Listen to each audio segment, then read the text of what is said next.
2 red card குடுத்து வெளில அனுப்புவாங்கன்னு நான் வந்து எதிர்பார்க்கவே இல்ல. 1 ரெட் கார்டு தான் அப்படின்னு நான் நெனச்சேன்.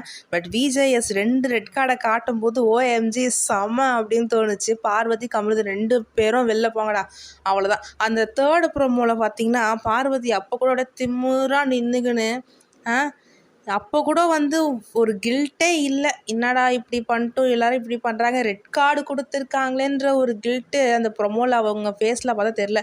கமருதீனே காலில் விழுந்துட்டார். சாண்ட்ரா காலில் விழுந்தால் மட்டும் நீங்கள் பண்ணதெல்லாம் சரியாயிடுமா தம்பி?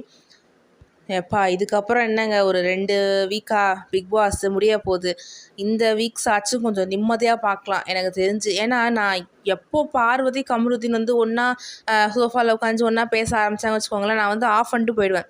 ஏன்னா அவங்க பண்ணுறது அவ்வளோ ஒரு மூஞ்சி சுளிக்கிற மாதிரி கிரிஞ்சாக இருக்குது பண்ணுறது. பார்க்க முடியல. நான் ஆஃப் பண்ணிட்டு வந்துடுவேன். ஏதாவது கேம் வந்தால் மட்டும் நான் பார்க்குறது. இனிமேட்டு இந்த 2 வாரம் கொஞ்சம் நிம்மதியாக பார்க்கலாம். கமருதீன் கிட்ட வந்து டே 1லேருந்து இப்போ வரைக்கும் எல்லாரும் சொல்கிற ஒரு விஷயம், வார்த்தையை ஒழுங்காக பேசு, வார்த்தையை விடாத. நான் ஏன் கேட்க போகிறேன் அப்படின்னு சொல்லிட்டு ரொம்ப பெரிய வார்த்தைங்களெல்லாம் நீங்கள் விட்டுட்டீங்க. ஸோ அதுக்கு பனிஷ்மெண்ட் தான் அந்த ரெட் கார்டு.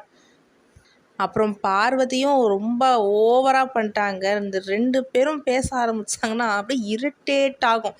எப்படி வந்து பிக் பாஸ் கண்டஸ்டன்ஸ்க்கு இரிட்டேட் ஆகுது, ஆஸ் ஆடியன்ஸாக நமக்கும் இரிட்டேட் தானே ஆகுது. ஏம்மா இனிமேல் இந்த 2 வாரம் ஆகாது, அது போதும். ஓகே காய்ஸ், லெட்ஸ் see பார்ப்போம் என்ன நடக்குதுன்னு. உங்கள் கருத்துக்களை கமெண்ட் செக்ஷனில் ஷேர் பண்ணுங்கள். அதே மாதிரி இவங்களுக்கு வந்து ரெட் கார்டு கொடுத்து வெளில அனுப்புனதால் வெளியில் வந்து பயண வீடியோலாம் போட மாட்டாங்கன்னு தான் நான் நினைக்கிறேன். ஏன்னா நார்மலாக வெளில வரத்துக்கும் ரெட் கார்டு கொடுத்து வெளில வரத்துக்கும் டிஃப்ரென்ஸ் இருக்க தான் செய்யும். லெட்ஸ் see பார்ப்போம் என்ன நடக்குதுன்னு.